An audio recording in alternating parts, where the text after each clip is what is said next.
ఓం హరిహరాభ్యాం నమః. 9వ అధ్యాయం. విష్ణు పార్షద యమదూతల వివాదము. ఓ యమదూతలారా, మేము విష్ణుదూతలము, వైకుంఠం నుండి వచ్చితిమి.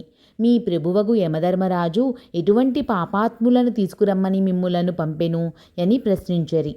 అందుకు జవాబుగా యమదూతలు, విష్ణుదూతలారా, మానవుడు చేయు పాపపుణ్యాదులను సూర్యుడు, చంద్రుడు, భూదేవి, ఆకాశము, ధనంజయాది వాయువులు రాత్రింభవళ్ళు సంధ్యాకాలం సాక్షులుగా ఉండి ప్రతిదినం మా ప్రభువు గడకు వచ్చి విన్నవించుచుందురు. మా ప్రభుల వారి కార్యకలాపములను చిత్రగుప్తునిచే చూపించి ఆ మనుజుని అవసాన కాలమున మమ్ము పంపి వారిని రంపించెదరు. పాపులిటువంటి వారో వినుడు.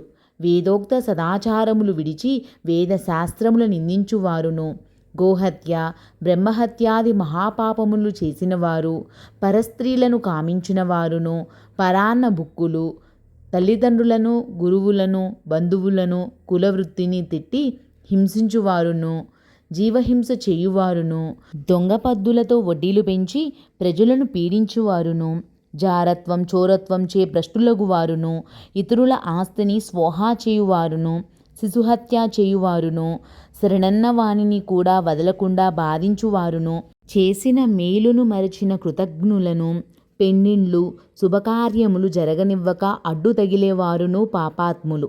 వారు మరణించగానే తన కడుకు తీసుకువచ్చి నరకమందు పడద్రోసి దండింపుడని మా యమధర్మరాజు గారి ఆజ్ఞ. అది అటులుండగా ఈ అజామీలుడు బ్రాహ్మణుడై పుట్టి దురాచారములకు లోనై కులభ్రష్టుడై జీవహింసలు చేసి కామాంధుడై వావి వరుసలు లేక సంచరించిన పాపాత్ముడు. వీనిని విష్ణులోకమునకు ఎట్లు తీసుకుని పోవుదురు అని అడుగగా విష్ణుదేవతలు, ఓ యమకింకరులారా, మీరెంత అవివేకులు, మీకు ధర్మసూక్ష్మములు తెలియవు. ధర్మ సూక్ష్మములెట్టివో చెప్పేదము వినుడు. సజ్జనులతో సహవాసం చేయువారును, జప దాన ధర్మములు చేయువారును, అన్నదానము, కన్యాదానము, గోదానము, సాలగ్రామ దానము చేయువారును, అనాథ ప్రేత సంస్కారములు చేయువారును, తులసీవనమును పెంచువారును, తటాకములు త్రవ్వించువారును, శివకేశవులను పూజించువారును, సదా హరినామస్మరణ చేయువారును, మరణకాలమందు నారాయణాయని శ్రీహరిని గాని శివ అని శివుని గాని స్మరించువారును, తెలిసి గాని తెలియక గాని మరే రూపమున గాని హరినామస్మరణ చెవిన పడిన వారును పుణ్యాత్ముడు. కాబట్టి అజామీలుడు ఎంత పాపాత్ముడైనను మరణకాలమున నారాయణ అని స్మరించుచు చనిపోయెను కాన మేము వైకుంఠమునకు తీసుకుని పోవుదుము అని పలికిరి. అజామీలుడు విష్ణుదూతల యమదూతల సంభాషణ ఆలకించి ఆశ్చర్యముంది. ఓ విష్ణుదూతలారా, పుట్టిన నాటి నుండి నేటి వరకు శ్రీమన్నారాయణ పూజ గాని వ్రతములు గాని ధర్మములు గాని చేసి ఎరుగను. వర్ణాశ్రమములు విడిచి కులభ్రష్టుడనై నీచకుల కాంతలతో సంసారం చేసితిని. నా కుమారుని యందున్న ప్రేమచే నారాయణాయనినంత మాత్రాన నన్ను ఘోర నరక బాధల నుండి రక్షించి వైకుంఠంనకు తీసుకొని పోవుచున్నారు. ఆహా, నేనెంత అదృష్టవంతుడను!